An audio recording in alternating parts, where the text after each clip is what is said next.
नमस्कार दोस्तों, मैं हूं शिवराज और आपका हमारे YouTube चैनल में स्वागत है। तो दोस्तों, कई लोगों का सवाल रहता है कि हमको उज्जैन जाना है महाकालेश्वर के दर्शन करने के लिए, पर हमको ये नहीं पता है कि हमको किस रूट से जाना चाहिए। हमको ट्रेन से जाना चाहिए या फिर बस से जाना चाहिए या फिर हमको खुद की गाड़ी से जाना चाहिए। कौन सा रूट हमारे लिए बेस्ट रहेगा और कम खर्चे में हमारे लिए काम हो जाएगा, और वहाँ पर जाकर हमको रूम कहाँ पर लेना है और हमारा खाना पीने में कितना खर्चा आएगा।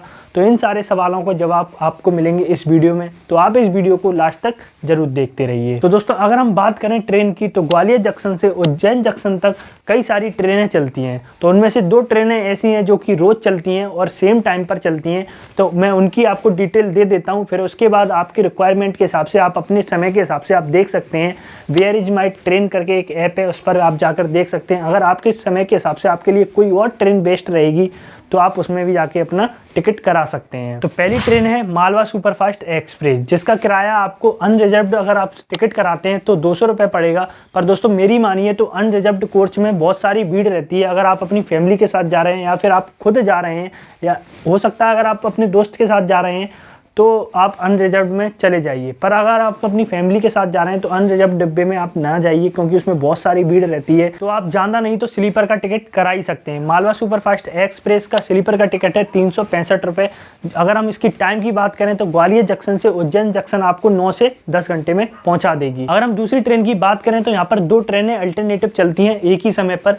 पहली है भिंड रतलाम एक्सप्रेस और दूसरी है रतलाम इंटरसिटी एक्सप्रेस। तो दोस्तों, यह 2 ट्रेनें हैं जो अल्टरनेटिव चलती है, मतलब कि एक ट्रेन आज जाएगी तो दूसरी नहीं जाएगी और दूसरी जाएगी तो वह पहली नहीं जाएगी। इन दोनों ट्रेन का ग्वालियर जंक्शन से निकलने का टाइम सेम रहता है, शाम के 7:50 से सुबह आपको उज्जैन जंक्शन पर 5 बजे पहुंचा देंगी। इन दोनों ट्रेनों को मैंने इसलिए एग्जांपल लिया है क्योंकि दोस्तों, यह ट्रेन दोनों एक ही टाइम पर चलती हैं और एक ट्रेन नहीं आएगी तो दूसरी ट्रेन चलती है, मतलब कि आपको डेली इसी टाइम पर एक ट्रेन मिल जाएगी। अब हम टिकट की प्राइस की बात करें तो दोनों का सेम ही टिकट का प्राइस है। अगर आप जनरल में जाना चाहते हो तो आपको 160 रुपये का टिकट पड़ेगा।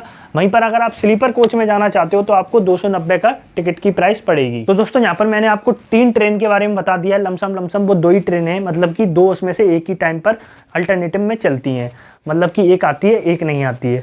तो दोस्तों, इसके अलावा भी कई सारी ट्रेनें चलती हैं। अगर आपके टाइम के हिसाब से आपको कोई और ट्रेन मिलती है तो आप उस ट्रेन से भी जा सकते हैं। अब दोस्तों, हम बात करते हैं बस की। अगर आप बस से जाना चाहते हैं, एसी स्लीपर सीट से जाना चाहते हैं, तो आपको टिकट का प्राइस पड़ेगा 800 से 900 रुपये। वहीं पर आप नॉन एसी स्लीपर बस से जाना चाहते हैं, मतलब कि जिसमें सोने की सुविधा होगी पर नॉन एसी रहेगा, तो उसकी प्राइस पड़ेगी आपको 500 से 600 रुपये। तो यहाँ पर बस से जाने में कोई भी फ़ायदा नहीं है। फिर अगर आप अपनी खुद की कार या फिर किसी अन्य वाहन से जाना चाहते हैं तो दोस्तों, मैं आपको बताना चाहूँगा, यहाँ से आप उज्जैन जाओगे तो आपको 8 तो टोल टैक्स मिलेंगे, तो उसमें आपका लमसम 1000 रुपीज़ चला जाएगा। फिर उसके बाद 3 से 4 हज़ार आपके पेट्रोल या फिर डीजल का खर्चा आ जाएगा। तो यहाँ पर अपनी कार या फिर किसी अन्य वाहन से भी जाने में आपको कोई भी फ़ायदा नहीं है। तो अब कंक्लूजन आता है कि हम ट्रेन से ही जा सकते हैं, अपनी सस्ते में इस यात्रा को पूरा कर सकते हैं और अपनी आनंद भरी इस यात्रा के मज़े उठा सकते हैं। पर दोस्तों, यहाँ पर मैं एक ट्विस्ट की बात बताना चाहूँ तो आजकल ट्रेन के एक्सीडेंट भी ज़्यादा होने लगे हैं।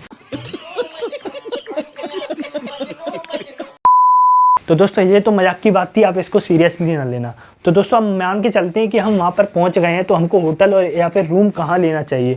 तो दोस्तों, वहाँ पर होटल या रूम आपको कई वहीं पर बहुत सारे मिल जाएंगे और उनके प्राइस लमसम 800 से 1500 रुपये के बीच में रहते हैं। तो आप अपनी रिक्वायरमेंट के हिसाब से आप होटल का कमरा देखकर फिर आप अपना एक रूम ले सकते हैं। फिर उसके बाद अगर हम बात करें खाने पीने की, तो वहाँ पर पर्सन का 200 से 250 रुपये खर्चा आपको आ जाएगा प्रतिदिन का। तो दोस्तों, मैंने यहाँ पर आपको जानकारी दे दी है कि आप किस रूट से वहाँ पर जा सकते हैं, आपके लिए कौन सा रूट बेस्ट रहेगा। तो दोस्तों, अगर आपके पास अभी भी कोई भी ऐसा डाउट है जिसको मैंने क्लियर नहीं कर पाया हो तो आप कमेंट कर सकते हैं, मैं उसका डाउट आपको क्लियर कर दूंगा। तो दोस्तों, आज की वीडियो में बस इतना ही था। अगर आपको ये वीडियो अच्छी लगी हो तो चैनल को सब्सक्राइब कर देना, वीडियो को लाइक कर देना। हम मिलते हैं किसी ऐसी वीडियो में, जब तक के लिए जय हिंद, जय भारत।